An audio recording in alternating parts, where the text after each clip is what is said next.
Hello, my friends. What is going on? Feeling good, feeling fine? Gather round, because I got big plans.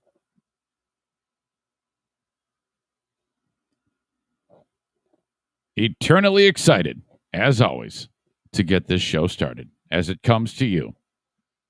On this, the 21st of June, 2021, from the world famous Baldwin Ace Hardware Fear Bunker Studio. It is time for the one and only Eric Zane Show podcast. It begins now. Hey, this is Dirk in Clearwater, Florida. When I'm not slapping the bass, I'm listening to the Eric Zane Show podcast.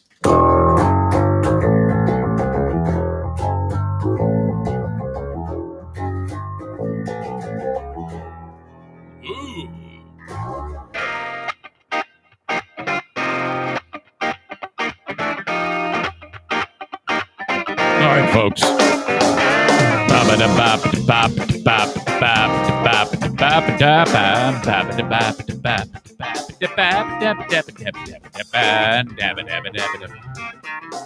Welcome in. My goodness, it is the day after Father's Day, the first full day of summer. I guess. It's where I live in the Midwest, here in the great state of Michigan. There was like a threat of late day weather, bad weather, thunderstorms that could spawn tornadoes, and they did. They did in the region, not exactly where I'm at, but to me, anything in the multi-state area, if a tornado comes ripping through, I'm like, oh boy. And they said, yeah, man, hey, the conditions would be favorable for a tornado on this Father's Day. And I guess one ripped through some area near Chicago, and there was like trees down all over the place where I live in my neck of the woods. I didn't see anything. Just had a lot of rain falling down as we trekked from the east side of the state to the west side of the state, from what turned out to be an absolutely amazing Father's Day. Remember. The key is preparation. What you lack in skills, which is me on just about everything, if you are prepared, you can cover up for the shortcomings. Okay, I'm not a chef. Okay, I'm not a skilled professional at making food. However, I can chop. I can read. I can do what I'm supposed to do to make up for those shortcomings. And boy, did they! Oh my gosh. So, all right, you need to know, and I've posted this before, the Slaughter the Turks shish kebab is quickly rising in ranks. It's not as amazing of a recipe as the Slaughter the Turks Armenian meatballs, but the Slaughter the Turks Armenian shish kebab is right up there. The day before, Saturday, I was at the grocery store early, and I had to be there early. You know why? Because I had a 12-hour workday on Saturday driving limo. I had four jobs to do, including my first quinceanera. I figured out how to say that appropriately. If you say quinceanera, like idiot white guy like me would say, all the Mexicans gotta look at you like you're a fuckface, and boy did they. But I'm already getting ahead of myself on the story. That's coming up later about my first quinceanera. Quinceanera. Say it right, idiot. I guess you have to kind of yeta. Quinceanera.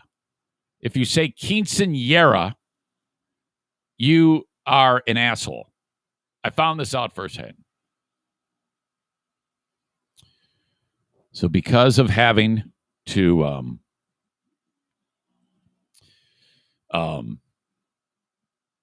do all of that, I had to get all of my preparations done for my dad's Father's Day bash, where we drive all the way across the state, and all I want to do is chit-chat, be friendly, love my dad up, give him big hugs and kisses, say hi, and then have all the food ready to go so it doesn't take much to get it going. So that the key is the prep. I think this is key in just about everything in the world. If you're not prepared, you're going to fuck it up. Off to the store early, and I pretty much have it down off the top of my head as to what I need. The raw vegetables, of course, for shish kebabs, and then all of the constituent ingredients that make the marinades. 3 separate marinades. Lots of choppy, lots of putting food in bags. But then the idea that all of that gets boxed up, we throw it in the camper, and then it's ready. So Sunday morning comes after a full day of driving. I got into bed like 2 a.m. Sunday morning because I worked all frickin' day into the night. 2 a.m. I fall asleep. Technically Sunday morning. Get up at 8. And then let's go, man. It is Father's Day. It is time to do this. So this was a big goal-oriented moment. I want to take this whole party to my dad's house. I'm going to meet my brother there. So it's going to be my dad, me, my brother's family, my family. Awesome. Outside, all the food is the Slaughter the Turk shish kebab bar is outside. Everybody just sticks the meat on and the vegetables on the sticks, throw it on the fire, and there I am. I'm prepared everything. I want nothing to do with just sitting there and being pampered. That is not my thing. I don't want to do that. I would rather cook for everyone on Father's Day. That to me is what I like to do. I can't stand sitting still. Oh, no. So when I do that, I make people uncomfortable. They're like, hey, well, we feel like we should be helping. I was like, oh, I wish you wouldn't. Okay? Don't. You're going to get in the way. Let me do what I have set out to do, and this brings me joy. So sit there and talk. I don't want you to lift a finger. And man, holy crap. The first thing I did was made this risotto. You ever watch Hell's Kitchen? There's always the one asshole making the risotto. And then, okay, this is how it goes on the show back in the day. The one dude on the blue team sitting there making the risotto. And then it sucks. And then chef throws it away. This, you donkey, this tastes like shit. And then they like, oh, sorry, chef. They always screw up the risotto. I am the world's greatest risotto chef that it has ever seen. My gosh, am I awesome. Yeah, you heat up that oil with the butter. You throw in the minced shallots, which, my God, are they pungent. And then the shallots break down a little bit, and kind of like the flavor gets cooked of that onion-like ingredient throughout the pan. You drop in the arboreal rice, which is gigantic rice, these big fucking little pearls. And they get all like coated with what is in the pot.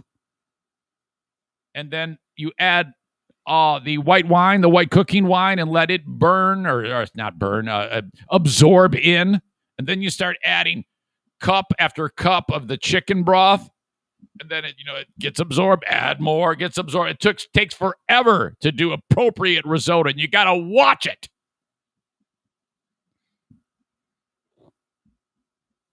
When that's all done, then you take the Parmesan cheese and you throw it in there, the grated. But now I'm not talking Kraft, green can, dumpy, asshole. It's got to be real cheese. I mean, well, that is real cheese, but it's shit. You got to go to that section in the store where there's like a cooler and all these expensive cheeses that are like ridiculously expensive. And you're like, what the fuck? You get a block of this special, it's a wedge. It's a Parmesan, very, very hard Parmesan cheese wedge. Costs like $7 just for the cheese. And you grate all of that up. And then you throw it in there. And then it's off the heat and it just melts in there. It looks like Rice Krispies treats when you're mixing it up. Make that your only job. Just the risotto before you even begin the next thing. Because the second you take your eyes off it, it turns shitty. Risotto's done. It's time to set up the bar. I've got all my bowls, all my vegetables. I go, okay, dads, it's time to eat. And only 2 dads there. It's outside of me are Jim, my brother, and my dad. And my dad, you got to go first. Loads up his kebab. Heaven. Absolute heaven. The beauty about this is you can take just plain old chicken breast and plain old sirloin steak. You get like a pound of it for like $5. And I actually had 2 pounds. The fact that it's been sitting in the marinade, chopped up in 1 inch by 1 inch squares in the fridge overnight, it's just so damn tender. It's just amazing. And the marinade on the beef in particular has rosemary in it and all sorts of other amazing ingredients, a lot of garlic minced, and it's all just in this crazy concoction of glory that soaks into this meat with these weirdo flavors you've never tasted before in your life. It's like, how can a meat taste that good? And then the chicken. Okay, you know, like when you take chicken off the grill, it's got a little bit of like, kind of like almost too much resistance on your teeth sometimes. It's just too tough. Not this. No.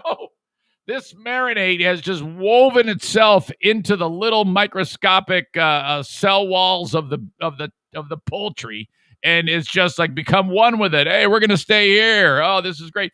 And then the citrusy flavor that comes out. Oh my God. Oh my Jesus. Incredible. The shrimp. We had to have 3 meats: shrimp, chicken, beef, all these vegetables, and everybody's just like piles of food. It was like eating like queens and kings. What a hit.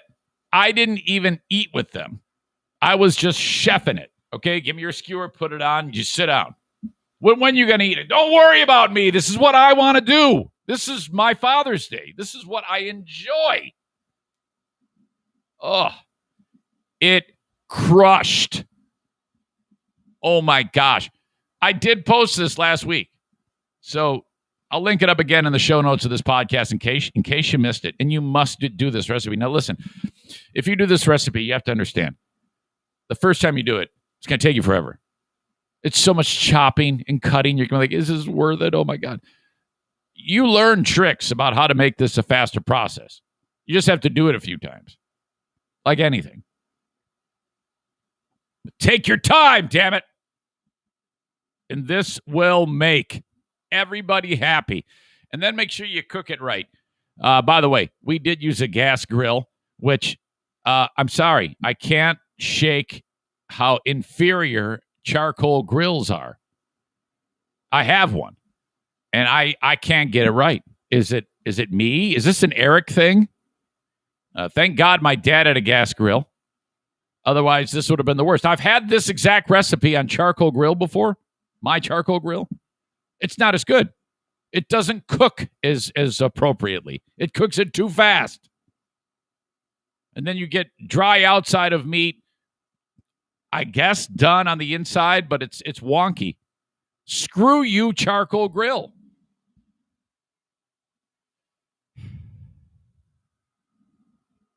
Absolutely amazing. More on our extravaganza, as we had all sorts of drama to deal with at my dad's house. But let me just say that there was a moment yesterday that I was worried about getting into a wreck. There's only one time that I can recall falling asleep at the wheel in a more undeniable fashion. But yesterday was bad. And I am not shitting you. There was a moment when I was at my dad's and we were all kind of just chit-chatting after the meal when I couldn't believe the onset of the fatigue that hit me. It was like second by second. All of a sudden, I felt like the urge to put my head down and my eyes, close my eyes, and just it was remarkable. And I had to really focus on. In fact, my dad was telling a story at the time, and I was like, "Oh my God, you're looking right at him. Do not fall asleep. Do not fall asleep." I was like, "Holy shit, I'm tired. I am really tired. What the hell am I going to do?" So, in about 15 minutes after that, we ended up leaving.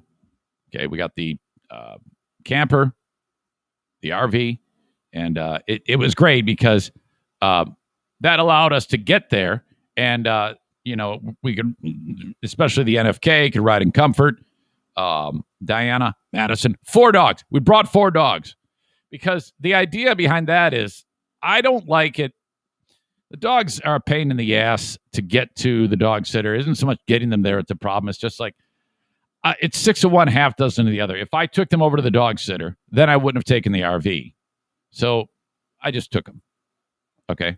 I'll just pay the $100 for the gas, which, my God, gas. Unbelievable. And brought the dogs. Kept them in the camper most of the time. Dad got to see O'Neill. That was good. It was just an adventure. Awesome. Everything went as planned. I'm driving home.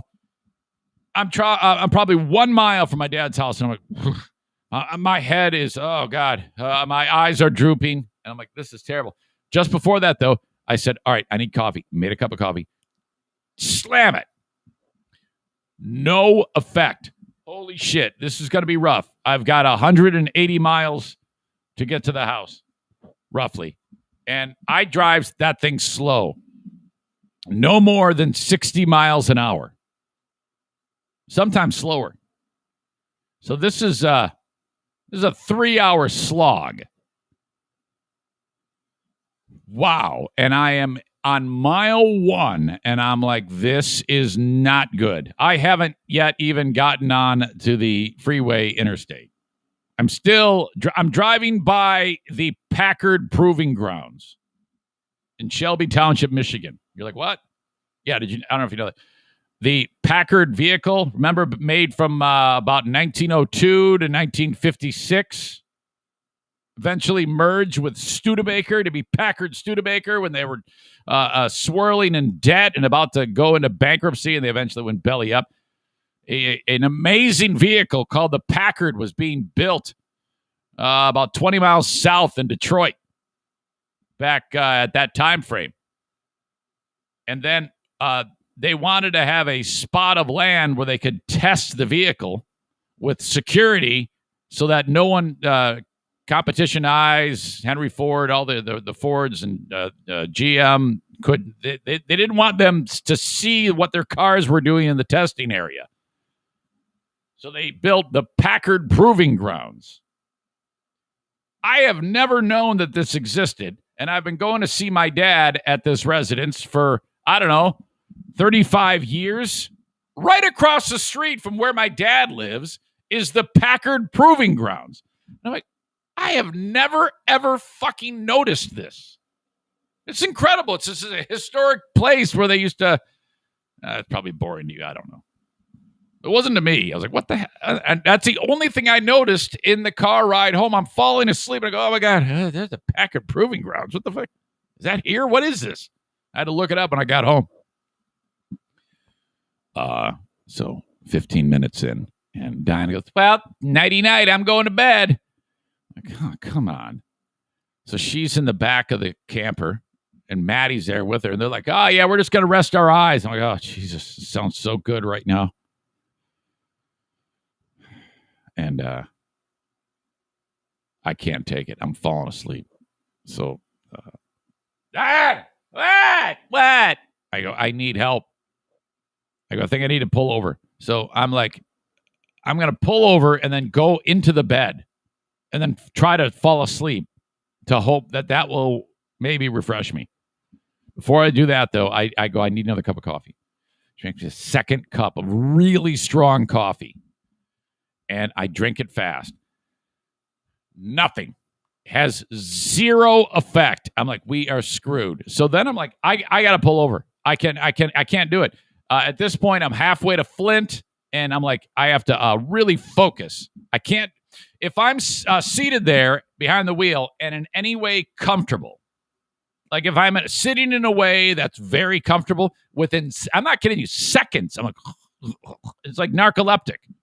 People have sleep apnea, and then, they don't sleep at all during the night, and then they during the day they'll just be sitting there talking, and also gone. That's how I felt. So, I'm trying to sit in an uncomfortable position, like really up straight, perfect posture, feet on the ground, holding the steering wheel. I don't want to do anything to like relax me in any way. And I'm like, typically if I get like this, if someone's talking to me, that's better. But I got the NFK. So, if he's going to say anything, it's going to be like, man, shit, fuck, and just whatever, ranting about whatever's on his mind. Which, by the way, he did great. Everybody loves him.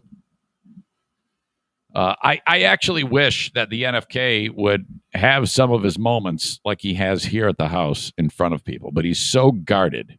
So people never, ever see what I see. I don't know how it happened, but at some point I got a second wind.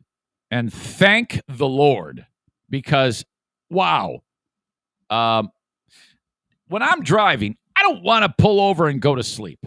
I just want to keep going. So I am trying to power through this. And I was somehow, there are stretches of the trip that I don't recall. There was one moment in particular where I rumble stripped it way too long. Like it wasn't just a touch on the rumbles. It was like,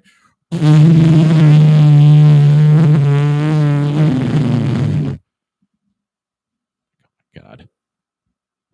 I'm driving everybody nuts while I drive because everybody wants to drive at 85 miles an hour. And I'm driving at 60. We made it. All was well. All was good. I've got more moments of silliness and ridiculous things that happened at my dad's that I cannot wait to share with you. But I want to say a belated happy Father's Day to all the dads who are with us. And God bless, God rest the souls, the eternal souls of those fathers who passed before.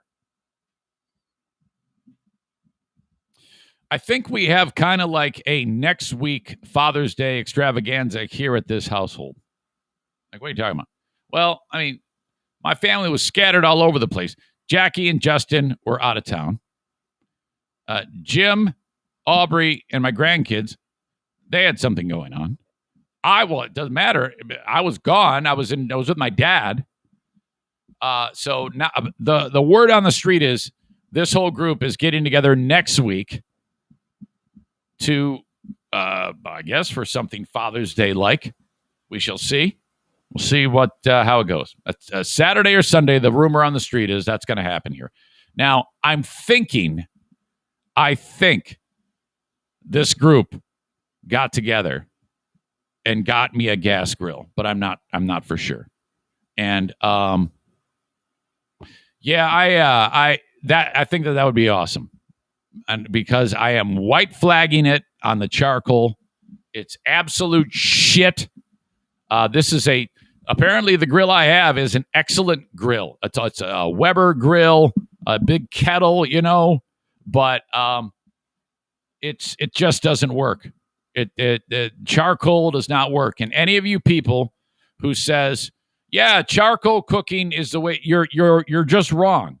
You're just wrong. There is nothing positive of an experience with charcoal grills. Why would you ever do that? Why would you ever take charcoal and it takes forever to get it going, and then all the preparation to do all that? I want to be preparing food. I don't want to be preparing charcoal.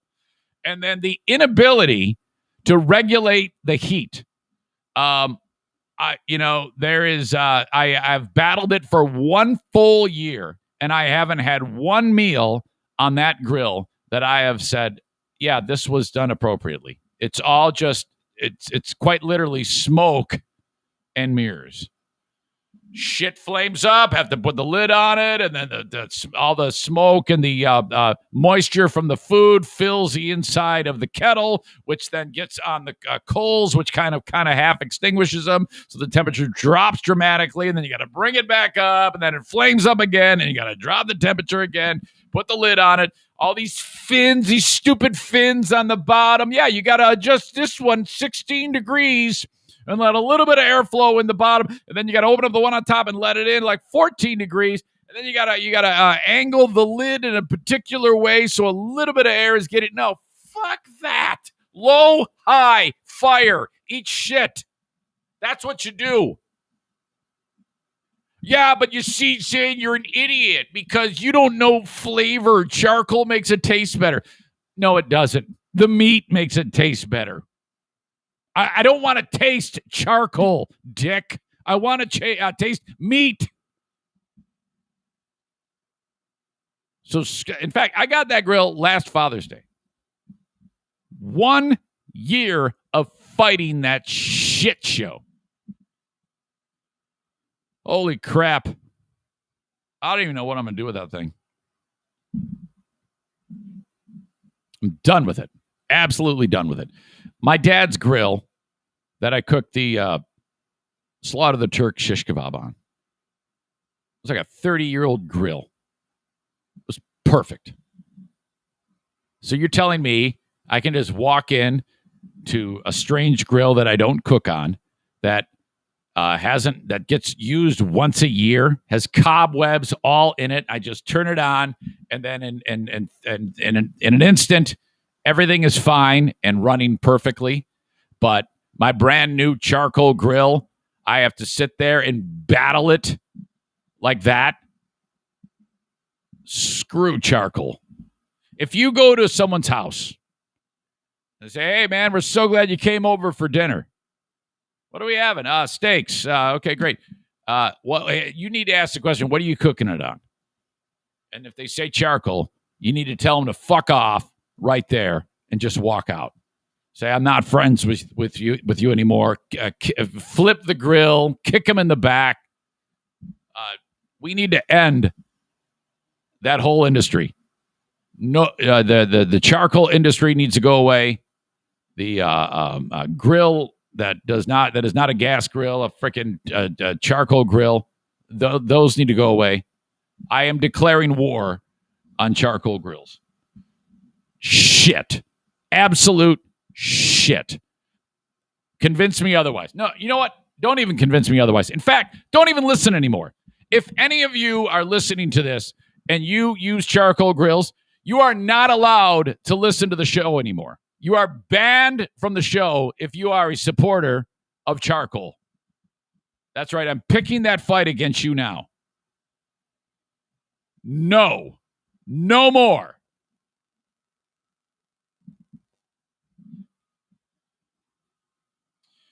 Thank you for being part of this show. You can get it one of many ways. The audio podcast, download it wherever you download audio podcasts. Apple Podcasts, CastBox, Spotify. I'm on them all. Just search Eric Zane Show, or just go to ericzaneshow.com and click where it says free podcast, and you're all set. Please subscribe to it, review, Jesus, come on. Subscribe, rate, and review the podcast. Say something, please. Facebook.com/Eric Zane fan page, live every morning at about this same time. It's brought to you by Irvine's Auto Repair, Grand Rapids Hybrid and EV. Share it. Hit the share button, please. Hit the like button, please. It helps. On Twitter, a Periscope video. It's brought to you by Blue Frost IT. Anybody know the gender of Alan and Ashlyn's baby yet? Apparently, that was revealed on Friday. I am not yet aware. I could at this very second go and check it out, but I don't want to get distracted. Blue Frost IT, brings you the Periscope video on Twitter. Retweet it with a snarky comment. Do your worst. I'm on YouTube, Eric Zane Show on YouTube. Subscribe to the channel, bell notification, thumbs up. I'm on Instagram, brought to you by the Mario Flores Lakeshore team of Van Dyke Mortgage. Send me an email, eric@ericzaneshow.com on the Shore Liners Striping inbox. Congrats are in order to Michael Ball. He had a terrific performance at the Grand Rapids Triathlon. There was a lot of races there. There was all sorts of different distances. His was the half iron distance, the big one. That's the biggest race they have. He did really well. Just over 5 hours. That's an excellent time. Just shy of the podium. You see, they give like first, second, and third for each age group. Mike is in the 45 to 49-year-old age group. I'm not positive. But he was fourth. And the guy who was third is a dude named Matt Smith, who is an ass kicker. And I don't know what happened to Smith, because his strength is his running. I'm looking at his running time. Mike had a better run than Matt Smith, and that's saying something. So I don't know what happened to Matt. Maybe he had an issue or something. I know it got a little warm out there for our athletes, and that can wreck you. But Mike, I was looking at his times, the splits on the run. There was only one moment where the heat got to him where he said, "All right, I need to take a break." Still, despite a huge slowdown at one point in the race, not for that long. I have nothing negative to say about him. There's nothing to. I mean, I'm not gonna sit here and bash the guy for no particular reason when he's actually done very, very well. Now, I'm taking him on in the half marathon October 17th, but Mike now is taking a well-deserved rest, because after the swim, which he says he wasn't happy with, and then the bike looked pretty good. I think he was over 21 miles an hour, maybe even 22 for that 55-mile bike ride. His half marathon, he was under 8 minutes, 7:57 a mile, which is pretty damn good. And there was one moment, and he slowed way down. So I can just imagine if he was able to sidestep the issue that caused that slowdown, he would have been quite a bit faster. That is a real. You have to understand, doing that length of a race, there's a lot of chemistry involved in that. It's about fuel. You have to be very, very smart with the calories in and the salt intake in particular. Okay? Because when you're losing that much sweat on a hot day, leaving your body is sodium, potassium, and other electrolytes. And all these little things do in a microscopic level is they help muscle contraction. So you're working for 5.5, 6 hours or whatever, and you need those electrolytes for the muscles to fire. And the second they're depleted, you cramp. And that's it. That's the end of the day for you. As soon as you cramp, oh boy. And on a hot day in particular, you have to be on top of this. So all the training you do leading up to it, especially some of these new first-time triathletes, if they have not ever experimented, make sure that they take the appropriate amount of salt. You're fucked. Because the second you get off the bike, you're like, oh, man, I'm doing great. You take one step, and then, oh, my God, your legs lock up. Oh, my God, I've been there. So you have to stay on top of it. And like clockwork, while you're on the bike, you have to make sure you're consuming calories and salt. By the time you get done with the race, your jersey, your singlet, what do they call it? A singlet. The shirt has white all around it. It looks like somebody jizzed all over your shirt because all the salt has left through your sweat, and it's just dried on your gear. It's really crazy. So that gives you an idea of what's happening. These salt tabs are 80 milligrams each. That's about, if you were to get a snack size bag of chips, that's like a bag of chips. And you need one of those every half hour on a hot day. So it's not out of the question on a race of this length to take 30, 40, 50 salt tabs. Like, no shit. My God. So if you don't have that down, you will cramp, and that's going to be a problem. I have no idea if that's what happened to him, but that just gives you an idea of what goes into these crazy-ass races. Holy shit. Not to mention all the calories you need. This is a huge undertaking. Real pain in the ass. But holy shit, did he crush it. Just over 5 hours. That's got to be his fastest time in this race. He's getting older and getting faster, so I'm fucked. Okay? We are just over 16 weeks away from the Grand Rapids Triathlon. In fact, my actual training schedule is a 16-week training schedule, and it doesn't begin until next Sunday. So this coming Sunday or Monday, something like that. I don't know. I got to look at I got it written down here. The 27th of June, start half marathon training. There it is. Actually, 1 week from today is my first workout of the 16-weeker. Ball is now taking some well-deserved time off. Going to Hawaii with his family. No training. This gives your old pal Eric a window of opportunity. Not much. I talked about this with Mike on the podcast Friday. There is very little chance I have what it takes to catch his ass. But we'll try. Fundraising effort for the AT Children's Project. More on that, hopefully this week.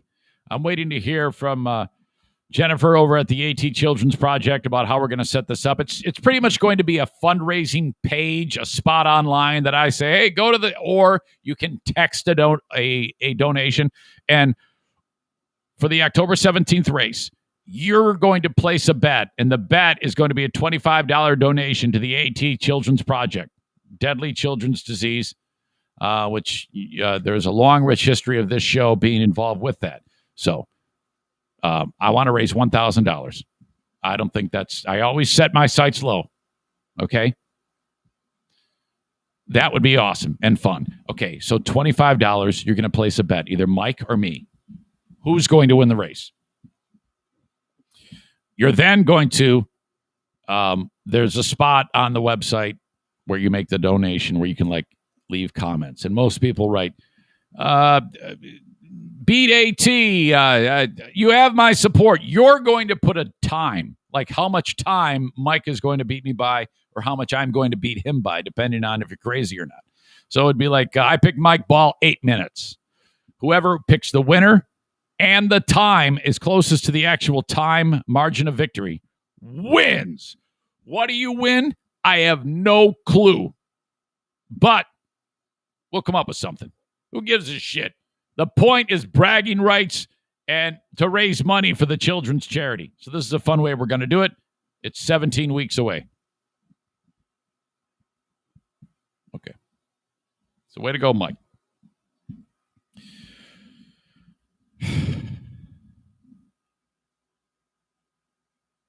Back to the Father's Day extravaganza.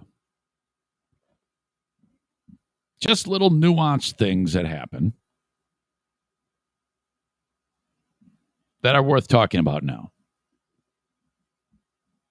First things first. Where my dad lives, some guy has decided he is going to make their street, which is just a residential street, side street, houses, cars in the street, whatever, his own racetrack. Do you have that guy in your neighborhood who, yeah, this is my spot where I am going to drive as fast as possible all the time? And then take this a step further. Not only does that person drive like an asshole in the neighborhood, but he has like a recreational, like a ATV. In this case, it's a four-wheeler. And it's loud and it's fast. And he has a pair of cutoffs on, no shoes, no socks, no shirt, greasy ass hair, and he's just into the gas, going 1,000,000 miles an hour up and down the street. Gets to the end of the street, turns around, comes back at 1,000,000 miles an hour. And we're in the front yard. We're in the yard with the getting ready to eat. What? Huh? What's going on? And it's just obnoxious. And everybody there wants to kick his ass. Do you have that guy in your neighborhood? So we're having a debate. What do? We want this guy to stop. First of all, who the fuck would do that? What is wrong with people? I mean, to me, that's really telling. You have that asshole. I would never dream of doing anything like that in my neighborhood. Racing down the street is probably kids at each and every other house. I mean, just the idea that you don't give a shit about your neighbors and you have that on display and you don't give a shit that they see you. That's bullshit. That's horrible. So my dad's getting more and more pissed. And he goes, I will take care of this. And he gets up and he grabs this big fucking stick. You ever see Walking Tall with Buford Pusser? He used to beat the shit out of everybody with a big oak stick. That's what this is. He walks with this cane. He looks like Gandalf. And he gets up and he starts going to the road. And the guy's racing up and down. And my dad let's get it on. I'm like, hey, Dad, no, come on. And he's not stopping. It's like, uh-oh. And we've got seconds before he's going to get to the road and wave the stick at the guy. And by the grace of God, remember he said, I will always be eating food. I love to eat all food. I go, Dad, the food's ready. We're eating. You got to sit down now. Now, my dad has dementia. And, things sometimes don't work the way they're supposed to. So he's hell set. Hell set. No one says hell set. He's, what do you say, hell bent? Whatever. And picking a fight with this guy. Dad, and then all we got to do is say, Dad, the food is ready. It's on the table. It's waiting for you, Dad. Stops. Turns around. Comes back. Thank God. Because if this idiot would have done anything weird, it would have turned into a big fight. And my dad, I mean, seriously, this has been ugly. Problem avoided. So there's that. He was extremely grateful, loved us all up. It was awesome. We did have a couple of moments, though, with the Queen of the Forest where I was like, wait, what? What are you doing? Okay. Now, do you have this scenario ever? You're in a group of people. Now, when you're with family, interrupting happens all the time. But I'm trying to focus on whoever is talking and trying not to get distracted by all of the interruptions. You don't see these people that often. Give them your attention. And for God's sake, don't look at your phone when they're telling you a story. My poor brother is telling a story. It was religious in nature. It was about, as one, like every time you get together, there's always going to be somebody who tells you a story that makes you want to cry. Well, this is his moment. He's telling us a story about there was a moment in his life when his son was born and the kid had a bad ticker or something like that, and there was bad things happening, and Jim had said a prayer about God, please cure my son or something like that, save him, put his hands on him, and Jim is telling this story. The kid was fine. Jim was telling this story, and in the story, he's telling us about how he told it to a priest, and the priest said, oh my God, I need to write this down. I always write these miracle stories down. I need to. So Jim's telling the story. So this is pretty heavy shit. So I'm sitting there looking at him. And he's telling it to the group. So you got, even the NFK's paying it. Everybody's paying attention. And then, guess who's not? Yeah, that's right. Queen of the Forest. She's looking at her fucking phone. She's thumbing through Facebook and this and that. And I'm like, this is so unbelievably rude. And you're as bad as the idiot driving the four-wheeler down it's so inconsiderate. What the fuck? How can you, at 50 whatever years old, this poor guy's telling a story, you don't see him that often, and you're looking at your fucking phone? Fuck!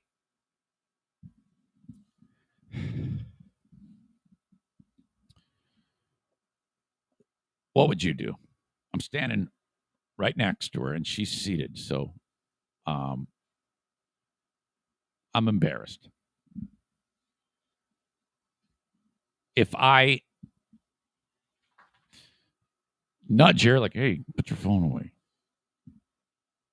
you run the risk of someone seeing that, and then she'll be embarrassed, and she'll get mad at you, Eric.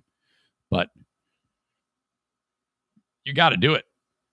Would you do that? I mean, that's what I wanted to do. I was like, hey, come on, stop looking at your fucking phone. Whatever you're doing, you're saying there. That is a nonverbal thing saying, yeah, your story that is very important to you is so GD boring. You might as well have a sign that says, fuck you, I'm looking at my phone. Fuck you, this is boring. If you're any asshole who, when someone is talking, you're sitting there looking at your phone. Oh, fucking, I gotta see what so-and-so's doing. You're an asshole. So, I touch her shoulder. She looks up at me, and I give her the look. I go, put your phone away. Put your phone away. No one really notices that I did that. So I'm like, I'm good. I'm good. And then she's, you know what? But now at this point, but the problem is I'm not dealing with a normal person. Normal people, they then put the phone down like, oopsie, and they just, and then no one notices. Making sure she's not behind me. No one notices. And you just continue on, and they just, thank you, husband. Thank you, husband, for this, keeping me away from this stupid social faux pas of telling my storyteller in front of me, your brother, Jim, to fuck off by looking at my phone.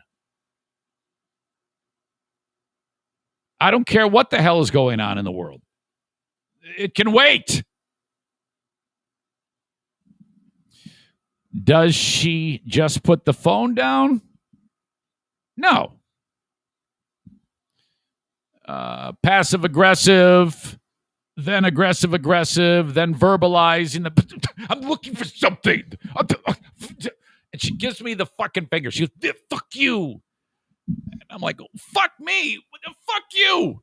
What the fuck are you talking about? Fuck me. Fuck you. And then everybody sees it. So now they all get it. Now we have an even bigger problem. Now you've made it even worse.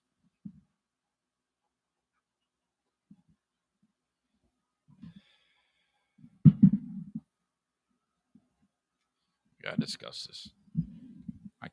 I can't do all of this and not give her a chance to explain what's going on.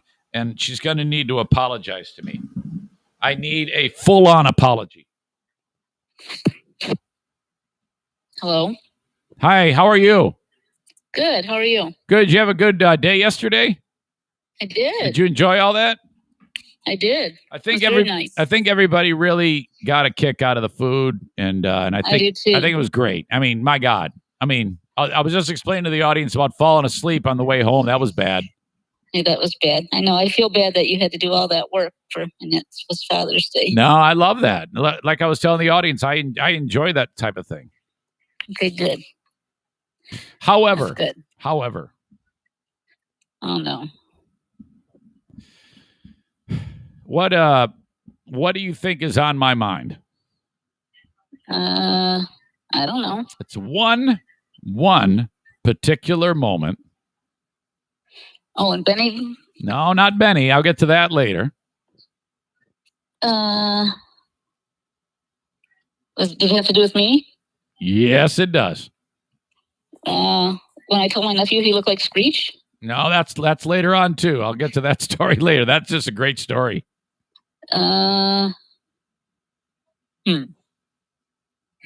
Okay. Jim, my brother, was telling a very sweet story, heartfelt, He really enjoyed telling it about when his son was sick, and he said a prayer, and the kid pulled out of the illness, and he talked to the priest. There was all sorts of heavy duty shit in that story. I looked down, and what were you doing? I was looking something up on my phone. So I made the decision that I needed to get your attention so you would stop doing that. I did.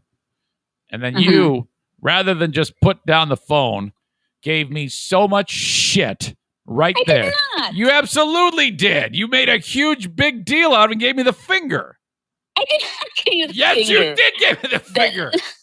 And then you gave me the finger again later on when it came to getting when I got on you about losing Benny. You kept giving me the fucking finger. I did not. I did not at that moment. I did not. Maybe later on when you kept giving me a hard time, but I didn't give you a finger at that moment. All right, maybe I'm combining that. Listen to me. Why? What? Why, when someone is talking, what would possess you to look at your phone? I was on my phone first before he started that story. It doesn't matter. What I was doing. It doesn't matter. It is a huge issue in the world today. It is. You might as well just look at the person in the face and say, "Fuck you. You're boring." It's a horrible, horrible faux pas. Now, I do it too. I do it. I do this. But you do it more. Well, I will work on that then. I will be more cognizant of that. And then the fact that I bring it up and you're like, I mean, then that's when people notice. No one noticed when I gently tapped you on the shoulder and said, "Hey, knock it off." My gosh. Oh, dear. Yeah. I mean, here it is, Father's Day, and I got to contend with you. You'd be getting all pissed off at me. But it was a wonderful day all in all, was it not? Were you worried about my dad picking that fight with the guy on the four-wheeler? Well, he was determined to do that. Yeah, I think. It was. How did we distract him from doing that? I told him it was time to take his medicine. I told him food. I said, "It's time to eat." And he goes, "Oh, okay, guy." My word. Yeah. Okay. All right. I just wanted to air that. I apologize. I don't remember doing it, but I apologize if I did. Maybe it was just the heat of the moment. It's a redhead thing. That's all it is. Yeah. It's just your hair. Yeah. What an asshole. All right. Okay. I love you. All right, honey. Okay. Okay. I'll talk to you later. Okay. Bye. See you. Okay. Bye. All right. Okay. That's better. Not so butthurt now.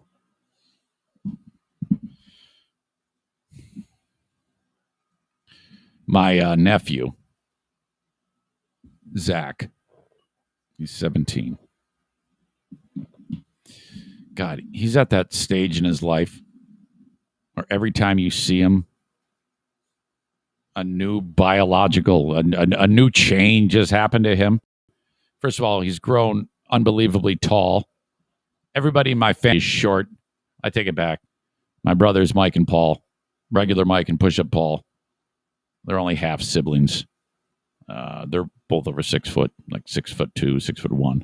So there is some degree of tall influence on the family.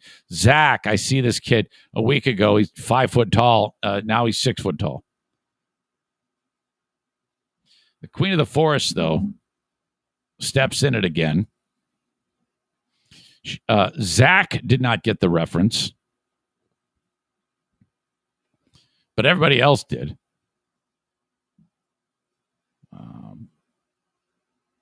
Queen of the Forest says, you remind me of someone famous who was on TV. And my brother Jim and his wife Sandy, that's Zach's mother and father, World Book Jim. Like, I want. And she goes, yeah, you look just like, Screech. And they go, what? That's not good. Screech, the fucking dork. I'm like, yeah, hey, that's better off left unsaid. You don't want to say, yeah, you don't want to say someone looks like someone who's a ugly asshole dork. Dustin Diamond, the dead guy, he just died. Yeah, hey Zach, you look. I was like, yeah, why don't you say, hey, oh my God, you look just like Yoda. You might as well just say you're an ugly fuck. And she goes, no, well, I didn't. I go, yeah, you said he looks like Screech. What else is there? You can't talk your way out of it. You just said your nephew looks like an ugly guy on a TV show. Problem number 2. Problem number 3. I'm in the camper getting shit ready, and I have 3 dogs with me. We brought 4. Diana says, oh, I'm going to take Benny out. Benny, the one-eyed wonder dog, goes wandering out with her.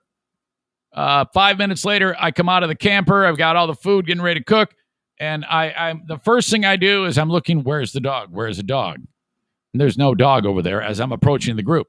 And I'm like, where's Benny? And I see all these heads turning like, oh, I don't know. I don't. Dan goes, I don't know. I go, you fuck. You told me we're in a strange area. You can't. You're watching them. I mean, Benny is always fucking freaked out all the damn time. Where is he? He's in the road. The one where the guy's ripping down 1,000,000 miles an hour, and he's just standing in the road with his one eye. Oh my God, I'm lost.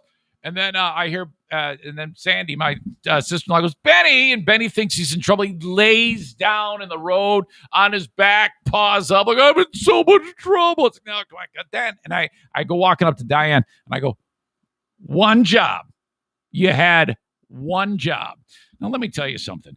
When you drop the you had one job, that's a game ender. That is the fight is on. If you give somebody they had one job, they're going to give you so much shit in defense, in a defensive posture, and that's exactly what she did. So I got the middle finger. You fuck you. Like, don't give me attitude. Are you serious? You had one job. Dog's fine. Everything worked out. I know I bitch, but those are all things that actually happen. Can you relate to any of that? Have you been on the receiving end or witnessed or maybe even been on the giving end of any of that? All right. You can hire me on Cameo, cameo.com/Eric Zane. Thank you so much if you've done that in the past. Just remember it. That's why I remind you whenever I can. CAMEO, cameo.com/Eric Zane. If you want to send a personalized greeting to someone, maybe you're getting it for yourself. I've had people say, hey, Zane, I need a kick in the ass. Can you give me a pep talk? I've done that. I've done it for young people, old people. You can tailor the message, whatever you want. In fact, I just did the one for Michelle, Adam and Houghton Lake's better half. And he said, do not be vulgar. Do not be gross. Do not swear a bunch. You can do that.